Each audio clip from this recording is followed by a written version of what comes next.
अगर Indian movies की बात करें तो आज थिएटर्स में 3 और ओटीटी के ऊपर 2 मूवीज रिलीज हुई है, जिसमें 3 मैं देख के आया हूँ और उसी के बारे में आज हम बात करेंगे। तो सबसे पहले मैं बात करना चाहूंगा उस मूवी की जिसने 2022 से ही मेरे नाम की माँ बहन एक कर रखी है, जो कि है बैडएस रवि कुमार। जहाँ पे कायदे से तो मुझे इस मूवी के मेकर्स के ऊपर केस कर देना चाहिए मानहानि का, पर मैं ठहरा दाल चावल खाने वाला आम आदमी, तो मैंने नहीं किया। जहाँ ये मूवी काफी ज्यादा सेल्फ अवेयर तो है ही, जहाँ स्टार्टिंग में ही आपको बता दिया जाता है कि लॉजिक को 2 गोली मार के इस मूवी को बनाया गया है, तो अपना दिमाग लगाने की जरूरत नहीं है। और साथ ही क्योंकि ये 80s की मूवी है तो वीएफएक्स भी उसी हिसाब से होंगे, ये भी आपको बता दिया जाता है। दैट मीन्स कि ये मूवी किसी भी लेवल पे सीरियस होकर बनाई नहीं गई है और इस मूवी को सिर्फ और सिर्फ ट्रोल करके एंटरटेन होने के लिए बनाया गया है। पर इस मामले में भी कहीं ना कहीं ये मूवी आपको डिसअपॉइंट करेगी। जहाँ हिमेश के पास जो कन्विंसिंग पावर है वो अगर मेरे पास भी होता तो आज मेरा अपनी क्रश के साथ घर बस चुका होता और 2 बच्चे भी होते। क्योंकि मूवी की बाकी सभी चीजों को साइड में रख के अगर आप इसकी सपोर्टिंग कास्ट देखते हो तो एक से बढ़ के एक आपको टैलेंटेड एक्टर्स देखने को मिलेंगे जिन्होंने इस मूवी के अंदर काम करने के लिए एग्रीमेंट दिया है। और ट्रेलर के अंदर जो एक्शन सीक्वेंस हमें देखने को मिलते हैं उसमें से ज्यादातर एक्शन सीक्वेंस एक मोन्टाज में ही खत्म कर दिए जाते हैं।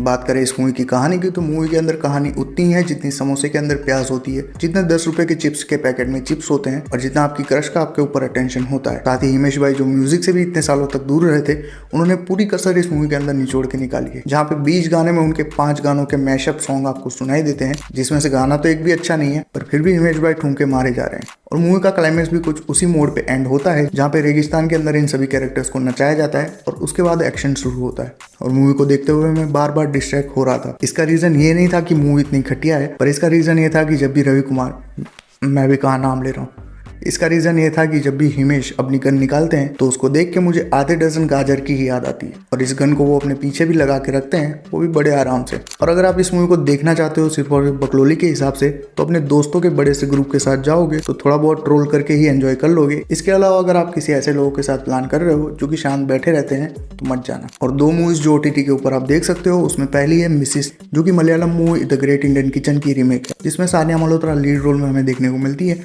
और मैंने ओरिजिनल मूवी देख रखी है और मैं ज़्यादातर रीमेक स्किप कर देता हूँ, पर इस मूवी को देखने का मेरा मेन पर्पस यही था कि मलयालम कल्चर के अंदर जिस तरह से फूड को इंपॉर्टेंस दी जाती है और उस कल्चर के फूड को जिस तरह से शो किया गया था उस मूवी के अंदर, यहाँ पे क्या किया गया है। और सरप्राइजिंगली यहाँ पे भी काफी अच्छे से शो किया गया है और फूड की जो वेराइटीज आपको देखने को मिलेगी वो भी काफी हद तक काम कर जाती है। तो कल्चर के पॉइंट ऑफ व्यू से देखा जाए तो दोनों ही मूवीज की अगर मैं बात करूँ तो दोनों ही काफी अच्छी तरीके से बनी हुई मूवी है, जिसको आप फैमिली के साथ एंजॉय कर सकते हो। कुछ एक सीन्स को हटा दिया जाए तो, क्योंकि मूवी की कहानी एक ऐसी लड़की की है जो शादी करके अपने ससुराल में पहुंची है और वहां पे उसको किचन मैनेज करना है। अब किचन अकेला तो मैनेज करना नहीं होगा, कई बार बेड भी मैनेज करना पड़ता है। तो वो कुछ सीन्स आपको देखने को मिलेंगे जिनको देखने के लिए आप शायद फैमिली के साथ कंफर्टेबल ना हो। पर 1-2 सीन्स जो मैं बात कर रहा हूँ उनको अगर हटा दिया जाए तो मूवी पूरी तरह से फैमिली फ्रेंडली है। जहाँ पे हमारी जो मेन प्रोटैगनिस्ट दिखाई गई है वो फ्री स्पिरिटेड होती है, जिसकी शादी एक पेट्रियार्कल हाउस में हो जाती है, जिस घर के अंदर औरतों का काम सिर्फ और सिर्फ मर्दों की जरूरतों को ध्यान में रख के उनको पूरी करते रहना ही है। अब इस माहौल के अंदर वो किस तरह से सर्वाइव करती है और कितने टाइम तक कर पाती है,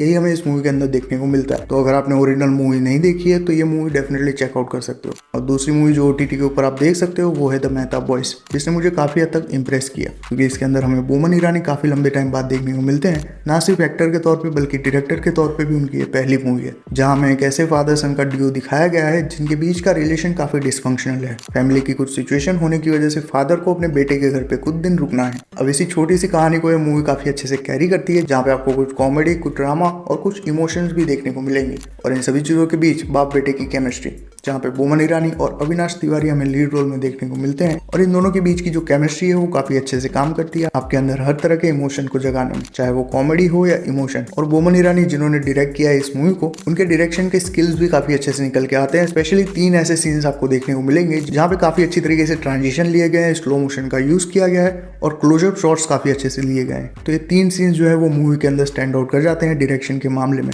मूवी का जो रन टाइम है वो 2 घंटे के आसपास रखा गया है और मूवी कहीं पे भी आपको बोर नहीं होने देती। और ये मूवी पूरी तरह से फैमिली फ्रेंडली भी है। इसी के साथ ये था मेरा ओपिनियन इन तीनों ही मूवीज को लेके। मैं जा रहा हूँ अपने वकील से बात करने के लिए, पर तुम लोग इस वीडियो को लाइक और चैनल को सब्सक्राइब करके ही जाना, वरना मैं बैडएस बन जाऊंगा। क्या बोल रहा हूँ मैं, क्या बोल रहा हूँ, क्या